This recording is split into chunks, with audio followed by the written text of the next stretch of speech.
Oi pessoal! Today's video is about how and why I dropped out of film school. I suppose such a loaded statement requires a little bit of an explanation. Let me explain. Let's start at the very beginning. A very good place to start. I was born in the wee hours of a Wednesday morning. Wait. No, let's unpack my life story some other time. I think an appropriate time to start would be the first time that I heard, "What do you want to be when you grow up?" When I was in elementary school, I'd come up with a new aspiration every week. I want to be a nurse, I want to be a ballerina, I want to be a singer. But it was different back then. I would choose what jobs were the coolest based on the professional uniform. Who doesn't want to dress up like a ballerina every day? But things changed in 5th grade when I got access to YouTube. Instead of carefully scrolling and browsing through Google results of My Little Pony fan content, which I do not recommend, it was so dodgy back then, left me scarred for life, I got to watch fan content on YouTube. That was when I discovered voice actor panels. I would watch hours upon hours of my favorite voice actors discussing everything animation industry and voiceover acting, and also laugh my little butt off watching My Little Pony version of Whose Line Is It Anyway, called, get this, Whose Line Is It? Brilliant! At the end of the 5th grade school year, every student had their picture taken. We were asked to hold a little chalkboard that on it was written what we want to be when we grow up. Among my favorites were YouTuber, obviously, and pastry chef. When it came to be my turn, I had been thinking long and hard about this.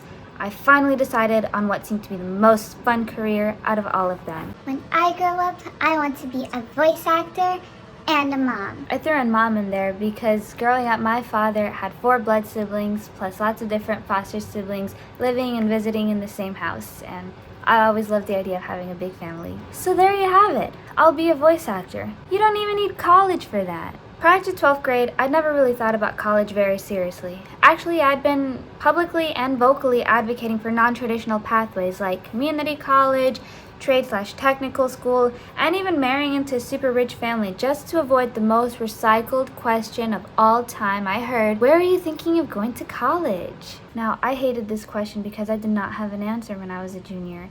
I would come up with different responses almost every time, but they all revolved around this makeshift plan. I want to take a gap year in Brazil to reabsorb more of my first language, and then I'll probably do 2 years of community college. I must say, it was a pretty good deflective answer. Most people bought it. Of course, there was the occasional opinionated Nancy who would say gap years aren't ideal because you forget how to school, or, oh, community college. But I didn't heed such warnings. I didn't even care about college at all. But soon came senior year, when I would have to start caring. Now all that anyone would talk about was college. What are your top 10 choices? Top 10? I can't even think of one school that I would consider attending. What's your safety school? What does that even mean? What major are you applying for?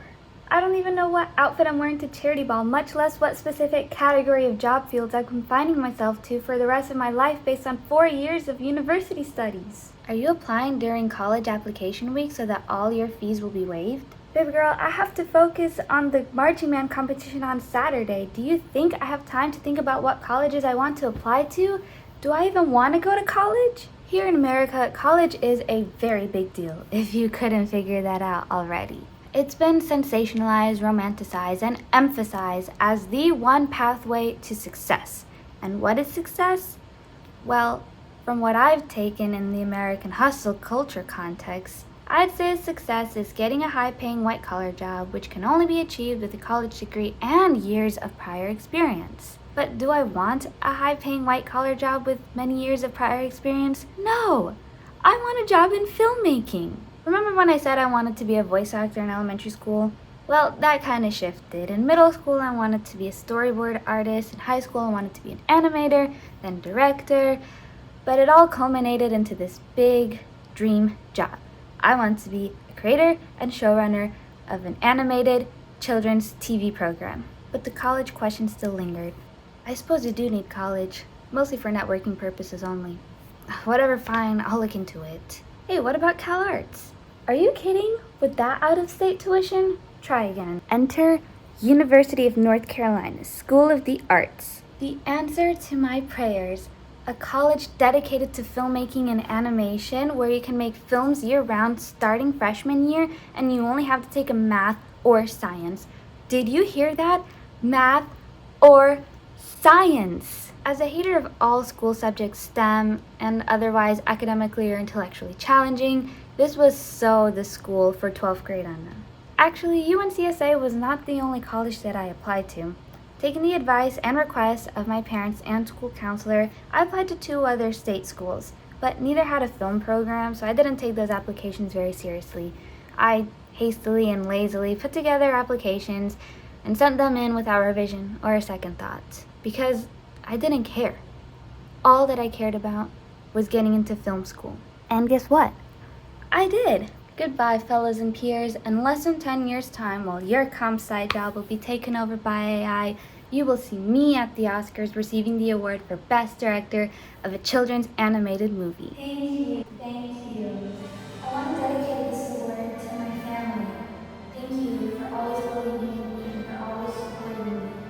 I also want to thank my directors, producers, agents, all my friends, all the cast. Finally, on August 15, 2023, my family made the highly anticipated drive to Winston-Salem to move into college. To say this was a difficult transition is a severe understatement. Almost immediately, my body started reacting to stress and worry. Nothing super crazy bad. I just got 2 sties simultaneously. I would cry multiple times a day. I couldn't sleep at night, and I had a horrible deja vu of hating the cafeteria food, just like my first day of American school way back in 1st grade. You know, the usual college orientation jitters.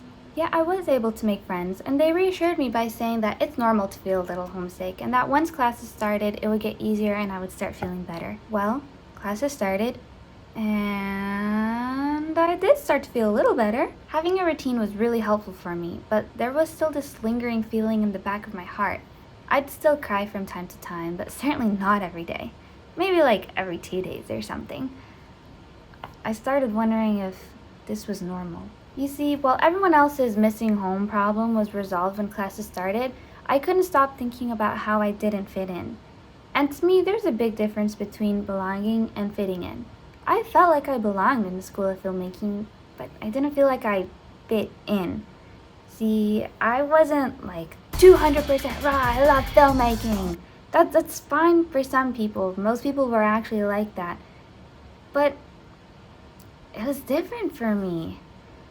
I started realizing that to be in this career, you need to devote everything you have to this craft. And it turns out that's not what I want. Maybe at one point that is what I wanted or what I thought I wanted. It's hard for me to tell you what I want these days. One thing I was 100% certain about, I wanted to go home. I very quickly decided to book a counseling appointment. Best decision I made in college. I wanted some help navigating homesickness, plus a chance to talk to a professional about other things I was curious about. I was so happy to take advantage of that, especially because the counselor offered in-person sessions on campus, and it was all covered in the fees and insurance. My counselor was super helpful. She told me things that I never thought possible or even considered about myself. If you have the means to talk to a licensed professional about these things, I highly encourage it. It's one thing to vent to your friends, but it's another thing to have a professional tell you that what you're feeling is valid and normal, or what you're feeling is valid but not normal. I had sessions every other week, and we would chat about my family life, peer relationships, and how school was going. About halfway into the semester, she introduced me to the term highly sensitive person. Those 3 words changed my life. Basically, about 20 to 30% of the population is highly sensitive, which means that we have a higher depth of processing, can be easily overstimulated, experience strong emotional reactivity, and more greatly sense the subtle. Taking this into account, sooner or later we realized that I wasn't really adapting well to UNCSA. What seems ordinary to others, like loud music or crowds, can be highly stimulating and thus stressful for HSPs.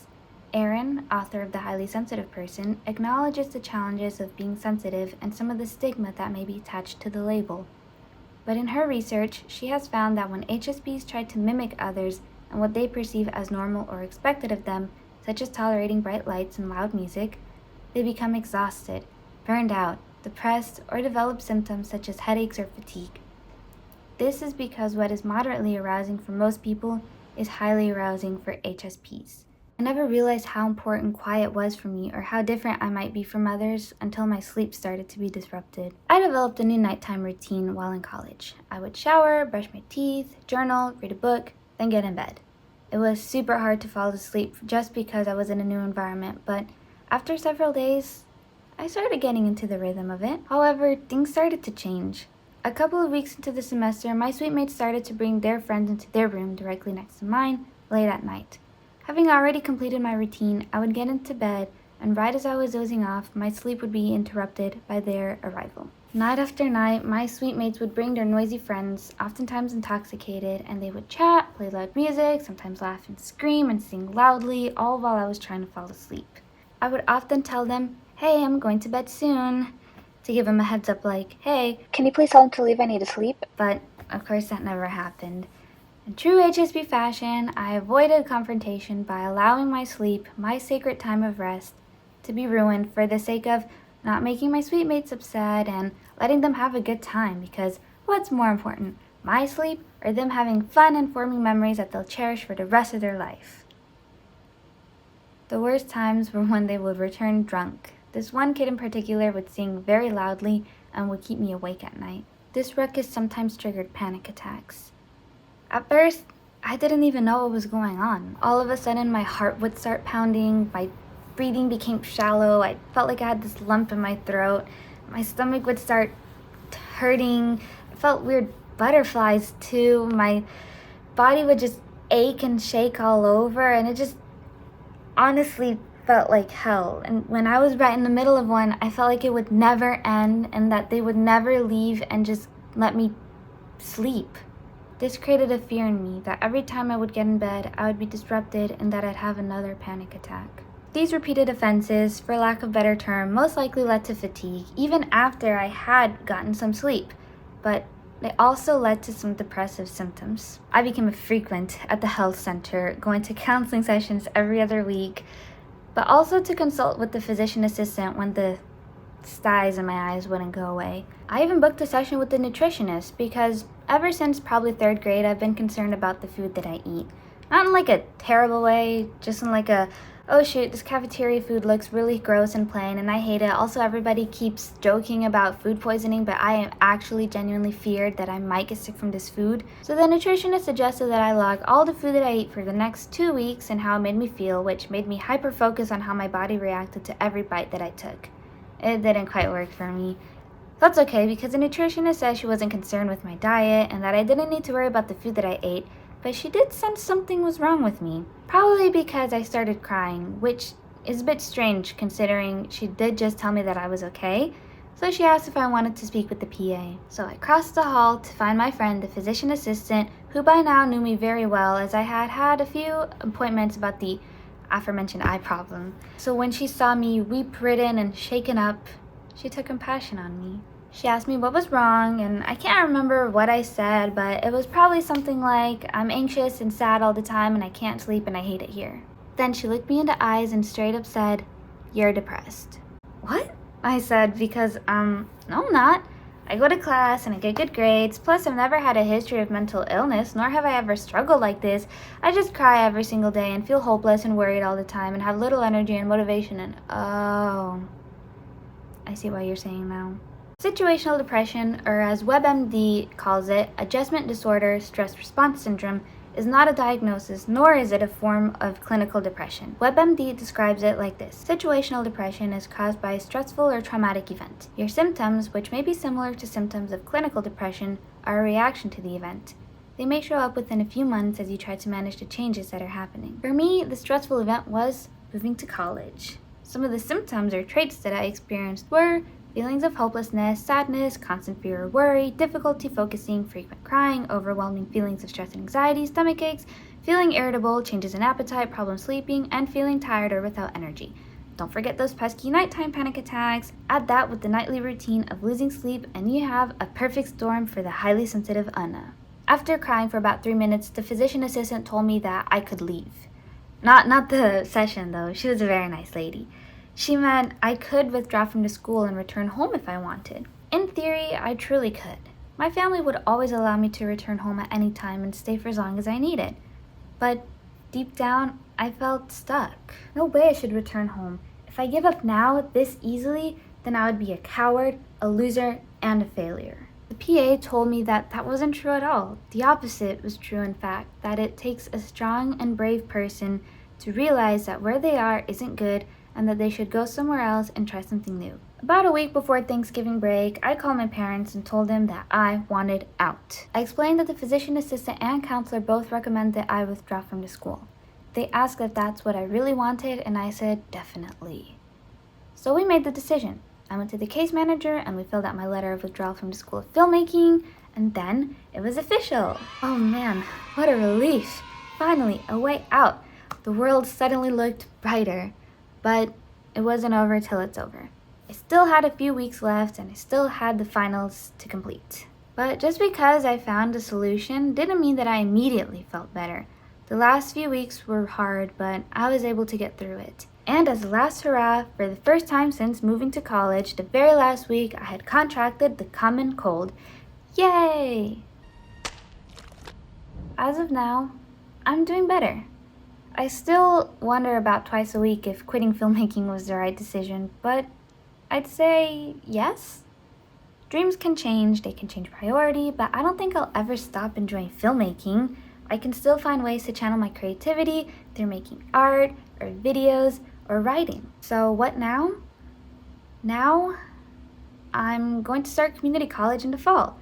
Right now, I have a job and finally have booked an appointment to take my driver's license test. I suppose my new dream is to be a teacher.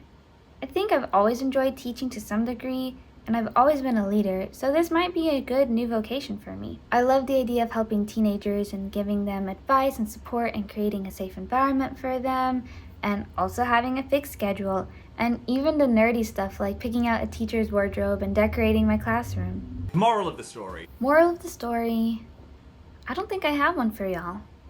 Moral of my story is that it's okay to ask for help. I'm not weak or a failure for having moved back in with my parents. It's actually a very financially intelligent decision, and that I don't have to base my identity on whatever dream or job I plan to pursue. I'm growing so much every day, not physically, as I've been the same height since 6th or 7th grade. I mean, I'm learning so much about myself and the world around me.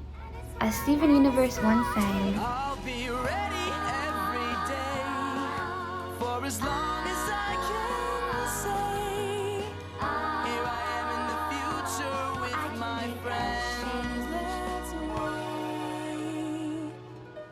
Happily ever after, never ends. thank you so much for watching today's epic tale of why I dropped out of college. Let me know if you had a similar college experience, what your college experience was like or is like. I plan to make more long-form content like this in the future. That is to say, I have lots of things that I could and want to yap about. And as always, I'll come back with a different and exciting video for next time.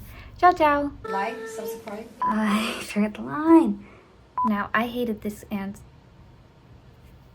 top 10. I can't even consider one school that I would enter unit. I want to dedicate this award to my parents and my family.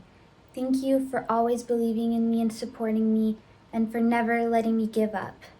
That makes no sense. These repeated offenses, for lack of better term, most likely led to the fatigue, even after I had to the fatigue.